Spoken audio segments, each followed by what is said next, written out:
back, everyone, to Humans of Fintech. I'm your host, Nicole Casperson, and today's guest is Trisha Kothari, co-founder and CEO of Unit21. She's helping the biggest names in fintech hunt down fraud and stop money laundering in its tracks without making your compliance team want to throw their laptop across the room. Trisha, welcome to Humans of Fintech. Thank you. Excited to be on it. Yeah, so excited to have you here. We're recording in person in San Francisco at Unit21 office headquarters, Yes. if you will. I'm so excited to be here. It's Friday, how's it going? It's good. The plants are good and good to, I think it's my first time doing a podcast in person since COVID. So Oh my goodness. That's awesome. Well, we're honored. And so are the plants. They're doing good. They're getting the sunshine. They're doing its thing here in California. I feel like mine are sadder because it's so dreary in New York. Well, I am so interested in the fraud and fraud fighters and everything that you've built here at Unit21. But before we dive into all that, what made you first realize that traditional fraud and risk systems were really broken? Yeah, so previous to Unit21, I worked at a firm, the online lending company. And when I joined, it was very small. There were about 10 engineers. I'm an engineer by training. And what we saw was we were getting attacked by a lot of fraudsters who were stealing people's social security number and buying a loan, getting a loan for a couch, and getting it shipped to them, and then they would resell it on eBay or something like that. Oh. And so we would never get paid back, and we would say, okay, actually this is a case of fraud where the identity was stolen.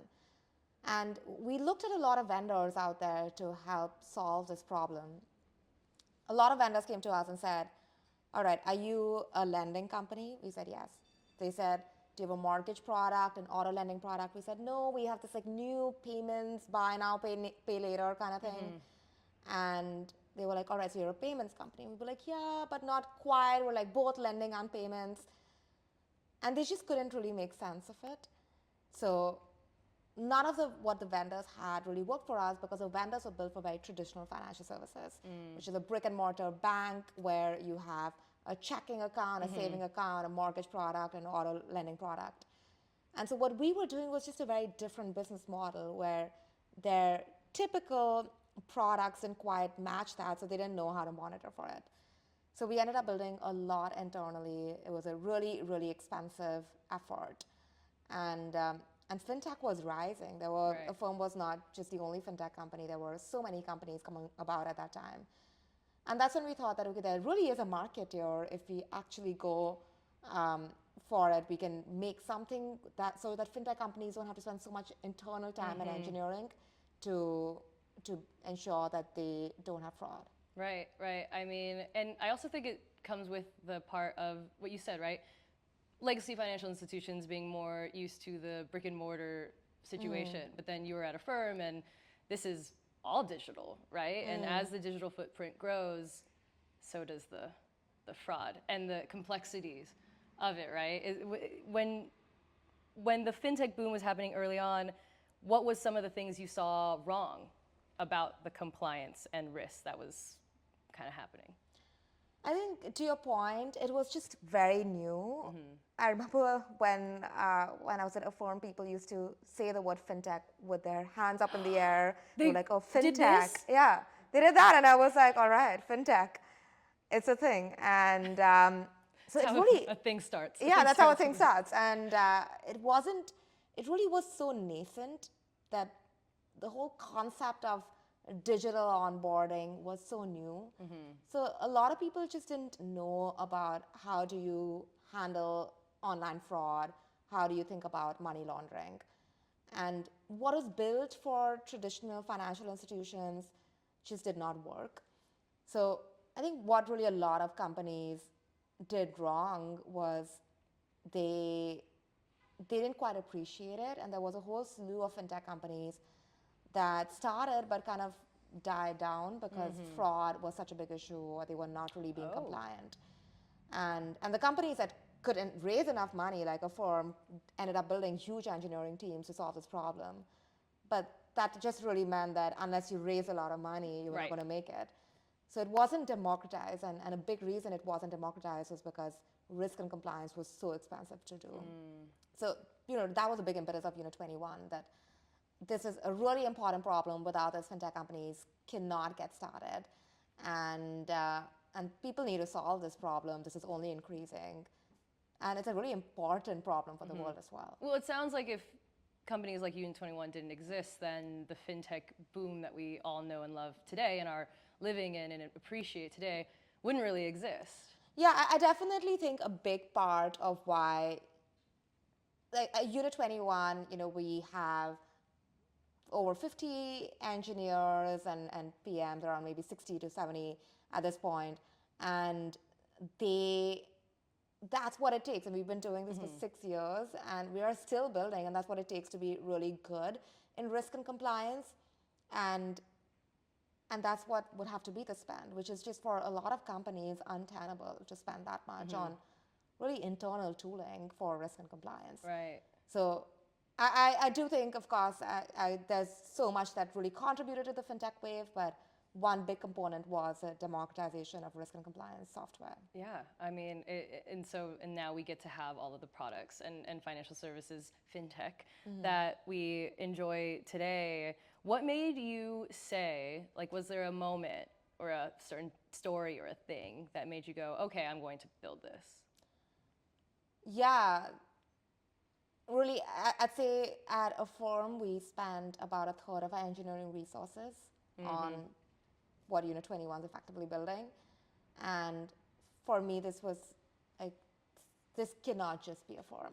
And so we spoke to many companies after I left a firm. And one of them was eBay. And it was just me and my co-founder at the time. And they got us into an RFP, and they were so excited. And we were the front runners in the RFP. And I was like, this doesn't make sense. Like, we're not even a real company. We're just like two kids exploring an idea. And we asked them, like, what do you really like about it? And they said that, we want a system that I can give a data variable like auction type. And if auction type is a couch, and the standard couch goes for $500, and you're getting a couch for $1,000, that's not insanely out of line. But if the auction type is a Pokemon card, and the standard Pokemon card goes for $2, and you're selling for $10,000, that there might be something interesting going on there. And that's really when we realized that people haven't built they lump financial services in one thing, but every fintech company is a different business model. And they have different types of users that they're working with. So they have different data, what fraud looks like is different, and they really need to be able to customize. So for me, that was a really big learning, that it's just the way that it was approached doesn't work anymore. It's a very financial services traditional thing, the one-size-fits-all mentality, and you realize there's a customization that needs to happen here, there's a democratization that needs to happen here. I, as an engineer, know I can build this. Exactly. And more cost-effective and all of that.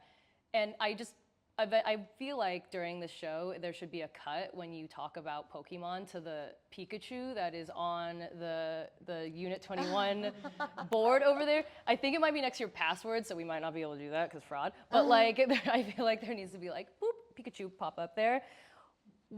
Why Unit21? Why did you name it that? 21 is a reference to the California Penal Code for unsuccessful criminal activity. Ooh. So the concept is the criminals won't be successful because we will catch them. Oh, I like that. The criminals won't be successful because we will catch them. Did you hear that? Anyways, okay, I love that. And so before AI, now we're gonna talk about AI. Before AI changed the game, what did fighting fraud, I guess, actually look like? Yeah, so, one of the things with AI is just, it's led to this ridiculous proliferation of scams. And today, it's, before, I'm sure you got the Nigerian prince email, and it's a scam, right? It's like this insane premise. There's probably spelling mistakes, punctuation errors. You know that, okay, no Nigerian prince is going to give you $1 million if you give them $30,000. I know, I'm still waiting. I'm joking. But now the scams are just really believable. Sophisticated. They're very sophisticated. They're very believable. And we see, one of our customers was talking about how, and their credit union, and somebody from their credit union received a call from their granddaughter saying, hey, don't tell mom, but I really need some money. Oof. And so the grandparents sent the money and, just didn't really realize for months because they didn't communicate with their daughter about like, hey, I gave my granddaughter some money. Oh, that's really sad. And so there are a lot of people who lose a lot of money. It's something people really don't talk about, but scams before fraud seemed a little more like petty theft. I stole your card. And I'd say a lot of that fraud is gone now. Now it's a lot more of really sophisticated scams that are really targeted, that they know a lot about you online and can do something really good. Yeah. Is that like one of the crazier stories with the use of AI being able to kind of replicate, someone's family member or whatever, like something like that? Is that a more common story, or is that like a wild card story? It's last year there were 10,000 elders that we prevented from getting scammed. So these are real people, and a grandparent scam is very common. Crypto scam, investment scams are huge. That, hey, if you give me so much money, I'll make you like a lifetime. And it's really scams have two main components: is greed and need. And so greed is like, you give me $2,000, I'll make it $200,000, and people see dollar bill signs, and they're like, this is amazing, and really tapping into that human emotion. And then the second is need, which is if you don't do this, then I'm going to do something.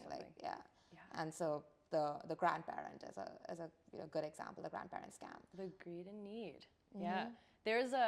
I have seen on social media the like viral AI grandma that's like wasting time actually picking up the scam likely calls and like talking to the scammers. I don't know if you've seen that on social at all. But that's a thing that's happening. She's like kind of viral. She's like a fake AI grandma. But this is more so on the like side of she's trying to be helpful. The AI, is trying to be helpful in terms of wasting the time of the fraudsters on the other end. But there's a YouTube scam beta called Kitboga, and we do a lot of work with him and detecting and making sure that we have the right strategies in place for scam identification.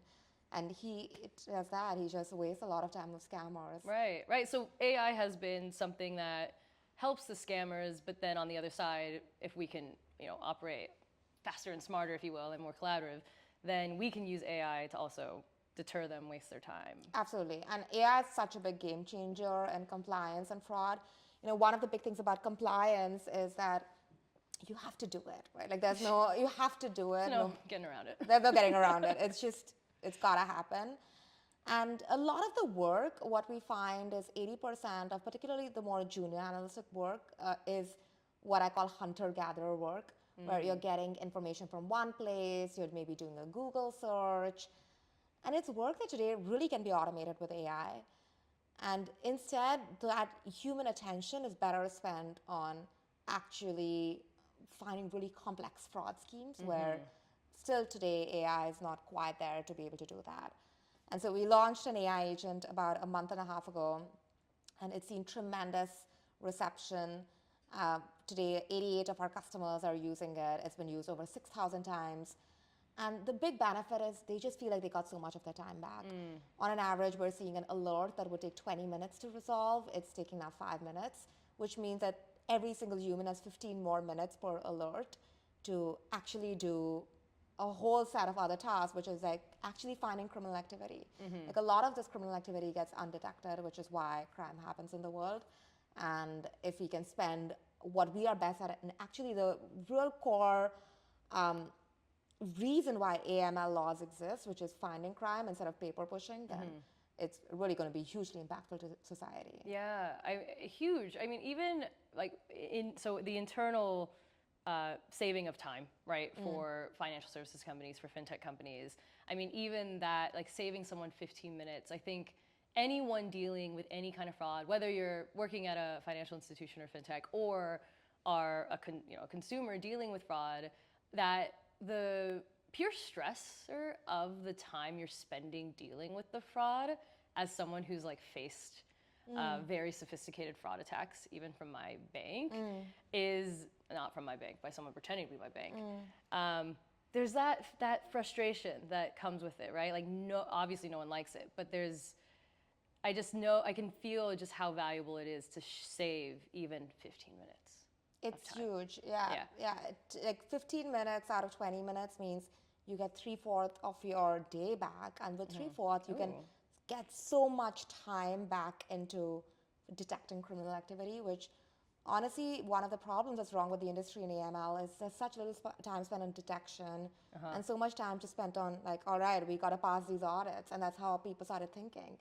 Instead of like, all right, let's make sure that there's no crime happening on our platform and we're not being used to perpetuate terrorism or drug financing, money laundering.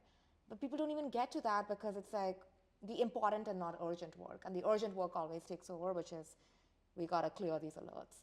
So it's been amazing to just see our customers get more time back in their day to be able to then go and actually find criminal activity. Yeah. Is there a FinCrime or criminal activity that really keeps you up at night? Like, is there something new-ish now that really is like freaking you out or making you afraid? But you're not afraid because you're a fraud fighter, but you know what I mean.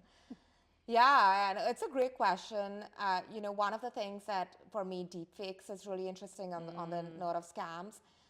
So about a year ago, there was this Hong Kong-based hedge fund. So, you would think they'd be quite technologically savvy, which I do think they are. And they lost $25 million to a scam. But they had a lot of the checks in place. So they had, the scammer was like, hey, wire me 25 million bucks. And so this guy was like, all right, I need to call you, the CFO, and make sure that it's you. And so they had that check in place. And then the reason that there was basically a deep fake on a Zoom screen. And the person was like, yeah, it's me. I'm good. Let's like just wire the money.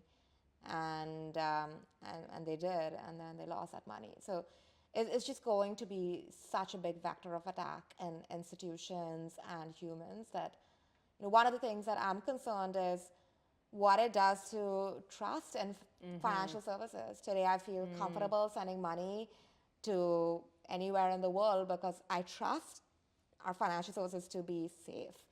And if I feel like I'm getting scammed and I want to actually meet someone in person, that's kind of going back in time to work. We're going to all end up brick and mortar again, and no one wants to do that. No one wants to do that. No one wants to do that. Right. I mean, okay, and I will say the deepfakes are wild. How much, like, how are you experimenting with that, I guess? Like, as Unit21, as, like, founder and CEO, have you ever made any of, like, has anyone made a deepfake of you? Or I don't know, how do you experiment with that? How do you experiment? So the main thing that we look at from our customer base is just how much fraud and scams are increasing. And it is, KYC is typically how people try to verify identity, right? They'll be like, oh, take a photo of your passport, take a photo of yourself. It's gone. It's like it doesn't work anymore. Right. And so KYC is dead. And I don't think people appreciate that. And so we see that increase a lot. We did this webinar last week, and one of our customers used Gemini to create a fake passport. And what he said was, first, he's like, hey, create me a fake passport. Gemini was like, no, we can't do that. And then he just said, oh, okay, I need you to create a document. Like, he went around the prompt a bit, and then Gemini did produce a passport for him. And the truth is that if you are not using it in the, with a chat layer like Gemini or Chat GPT, and if you're just tweaking the model itself, you can definitely easily create it. It's quite good. I have created voice notes of myself, and it's scary. It's a scary time.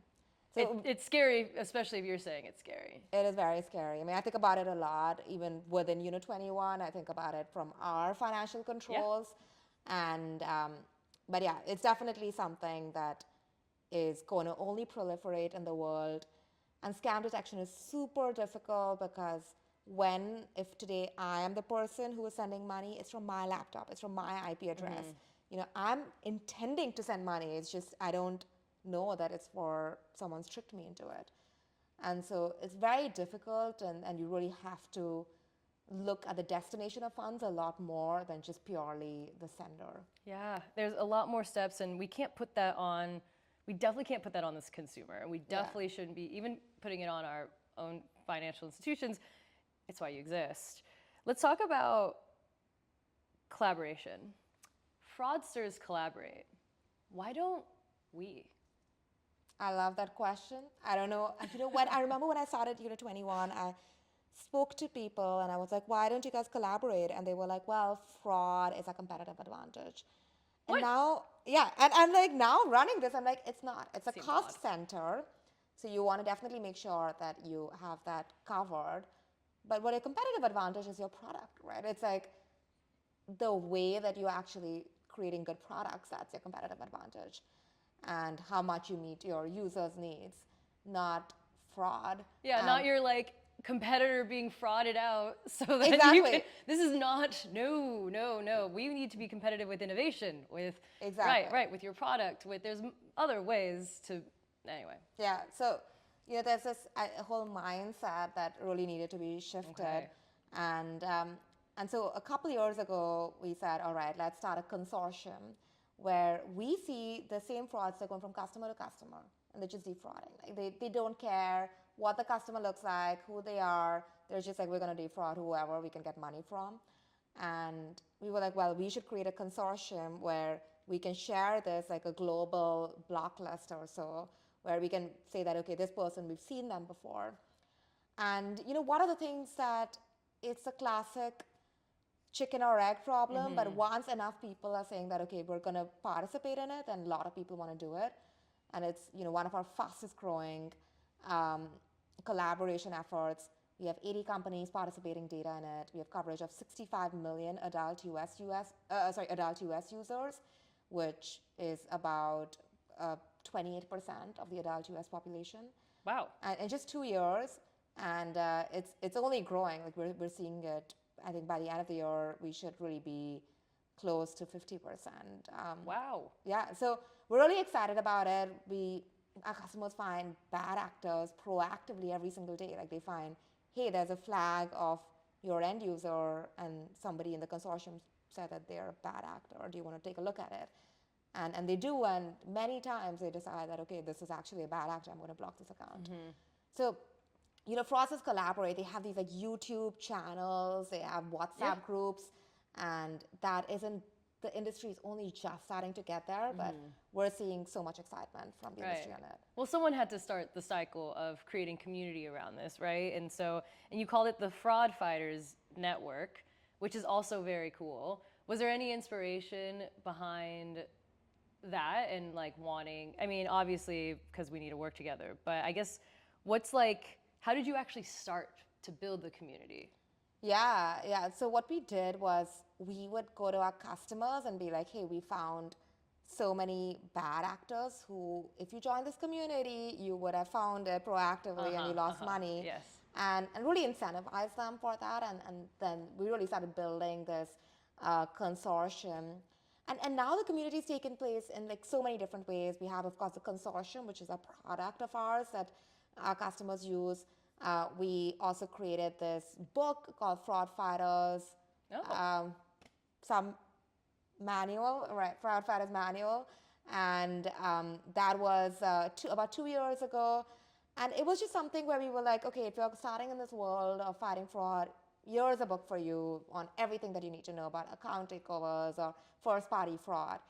And it's just, we want to give to the community, even if we think we will get revenue if we help solve the problem. So really a big focus for us is let's create this community where people are collaborating to fight fraud, and then if we're successful, good things will happen to us. Yeah, at Fintech FM, I fund a hill I will die on, if you will, as the kids say, is that content and community equals revenue, right? It's if you just give, in every one I've ever had on this podcast, now including you, Trisha, they will say, if you just give to your community, like just give to your audience or your client or your customer, and just watch what comes back. And you've done that instinctively, which is amazing, and in a space that is so needed. So now you've launched Risky Business, which is taking this fraud fighter community IRL. Tell us more about Risky Business. Yeah, I'm really excited for it. So last year we did a Fraud Fighters virtual summit. We had thousands of people attended, and people learned so much from that.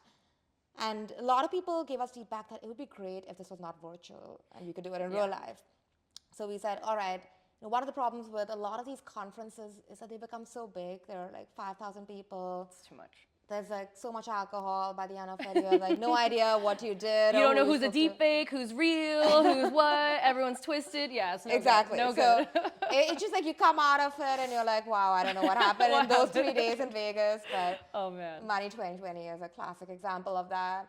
And so we said, all right, let's build communities where people actually get together, focus on really fraud fighting. So on AML compliance teams, on like risk teams, and get them together to share what's working, what's not working. So we're going to them instead of just having it in Vegas. So we're doing one, inaugural one is in New York on August 13th, which if you're able to make it, would love to have you. I'll be there. And yes, you will be there. So excited to have you there. Yeah. And then the other two are in San Francisco and in London. Nice. Okay, so we're going on tour. We're going on tour. All right. Wow, we're taking Risky Business on tour. I love it. Okay. And is there something that surprises you, I guess, the most about when you actually get everyone in person in a room? Is there like a big reveal or like any note that kind of happens face to face that you're always like shocked to see? The most insane thing is how much people talk to people they don't know anything about or they've never met about fraud. And I was really concerned initially when we were doing this that people were giving me, when we started the company, people were saying, hey, this is a competitive advantage. We don't want to tell They don't want to open up. That's like not true. I mean, I think people said it, but in reality, when they actually meet, they all really want to share. And I think we will be successful to protect good people if we actually collaborate. And I feel like that instinct is there within the fraud fighting community. So I really love that community. They're just like truly amazing people, and I feel so honored to work with these people. Yeah, no, I love it. All right. Well, if there is maybe one piece before we get into rapid fire, that you want to share maybe about the future of fintech infrastructure and what it looks like, our great utopian vision. What does that look like for you? Yeah, for us, a big focus is AI. AI has really changed the game in so many different ways. And we've been experimenting with AI and machine learning since the beginning of the company. But right now, there's this really interesting moment where there's a lot of regulatory acceptance of AI in how you think about compliance and fraud. And so, as I mentioned, we launched that AI agent. It's seen amazing traction. In the last 6.5 years that I've run Unit21, nothing has come close. And there's a lot of truly people want to use it because there is technology that is applicable to them today. And so I think fintech infrastructure will completely change. A lot of the rigidity that exists with a lot of fintech infrastructure will go away with AI. Nice. And I'm really excited about that. Yeah, no, that's cool. And I love that about this kind of product vision that you have.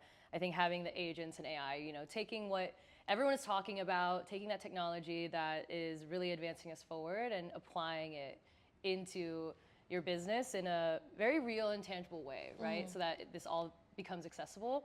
Full circle moment from the top of the show when you were telling me all about why you wanted to do this. It's been 6 years, you said? Yeah. Look at you coming full circle. I love it. And I'm so excited to join the Risky Business Tour as well. Super excited to have you. Yeah, this has been a lot of fun. I've learned a lot about Unit21, about also just how important everything that we talked about is. I'm gonna look out for those deepfakes. Now, Ready for some rapid fire fun? Let's go for it. All right, first thing that comes to mind when I ask you the question. Okay, the first thing you do when a major fraud alert hits your inbox. Go to the user details page, look at the transactions, and especially look at network analysis, how they link to other users. Okay. What's a FinCrime red flag that everyone overlooks? They don't look at the marketing channels that their users are coming from. Ooh. I'm like, is there a marketing channel that's worse than others? There are certain keywords that if you look at certain marketing channels and certain keywords associated, like one thing that I encourage our users, our customers to send is where did they get the user from? Like how did the user get registered? And they have different types of fraud percentages based on how they're getting the user. All right, and it's good info to know. Okay, what's one quality you always bet on in your fraud fighters? Curiosity. Yeah, it really is a detective. It's You're a modern detective. Yeah. We're detectives, right? I need a what are those called? Bink. Okay. A tech trend you secretly think is overhyped. I think stable coins has a lot of application, but I don't know whether every company needs to have a stable coin. Like I saw Bank of America has a stable coin. It's like, why? Okay. This highlight clip's gonna be awesome. Most underrated FinCrime risk that most companies need to prepare for. While I've been talking a lot about it, I don't think companies are doing enough to protect against scams. Yep, just scams in general. Everything's a scam. One fraud tool or tactic you think should be retired like yesterday. If it takes you more than an hour, I would say at most to create a rule that you need to remove the vendor. Shots fired. Okay, a book, a show, or podcast that's blowing your mind lately. I'm rewatching Our Planet, and it's just such a great analogy to fraud. You know, we as a species or just the world has constantly evolved, and that's true about fraud too. You know, it's been around since the beginning of time, and it's just taking a different shape today. Looking at history and then seeing how we can use that to apply to create a better future. Trisha, you are a detective. Okay. Or a journalist. That's kind of what I do. All right. Okay. What is the best use of Unit21 you've ever seen from a customer? One of our customers who we got for a recent on-site that we did talked about how they found a child pornography ring using our link analysis, network analysis tools.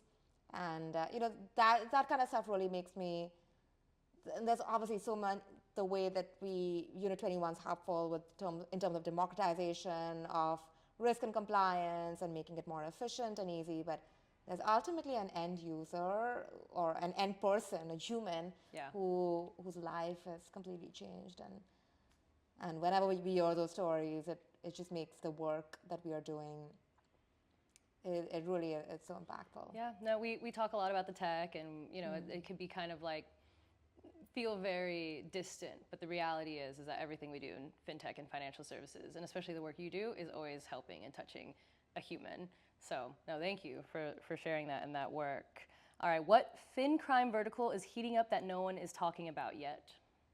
I think AI commerce is going to be really interesting, with agentic commerce. And yeah, I think that it's going to change the name of fraud and for e-commerce a lot, because people may not go to checkout screens. So that'll be interesting. That is interesting. We're going to be like, it was AI, agentic AI, and then it's going to be agentic AI commerce. Got it. She called it. She called it in the future. 2026, look out. Okay, and then last question. Finish the sentence. The future of FinCrime is? Well, we're in San Francisco, so I have to say it, AI.